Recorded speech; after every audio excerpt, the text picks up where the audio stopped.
বিশ্ব ফুটবলে বর্তমান সময়ে অন্যতম সেরা ফুটবল তারকা হলেন পর্তুগালের ক্রিস্টিয়ানো রোনালদো। এবার বাবার পথেই হাঁটছে রোনালদোর ছেলে।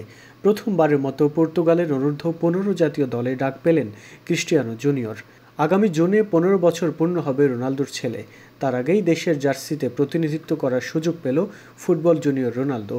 চলতি মাসের 13 থেকে 15 মে ক্রোয়েশিয়ায় হতে যাওয়া ব্লাতকো মার্কোভিচ ইন্টারন্যাশনাল টুর্নামেন্টের জন্য 22 সদস্যের দল ঘোষণা করেছে পর্তুগালের কোচ জোয়াও সান্তোস। সেই দলে জায়গা করে নিলেন 14 বছর বয়সী এই স্ট্রাইকার। রোনালদো যখন সৌদি প্রো লিগের ক্লাব আল নাসরের হয়ে মাঠ কাঁপাচ্ছিলেন, তখন ক্লাবটির বয়স ভিত্তিক দলের হয়ে নিজের প্রতিভার জানান দিচ্ছিলেন ক্রিস্টিয়ানো জুনিয়র। তার পারফরমেন্স দেখে কোচ সান্তোসের মন কাড়ে, তাই পর্তুগালের অনূর্ধ্ব-15 দলে ডাকও পেয়ে গেলেন তিনি।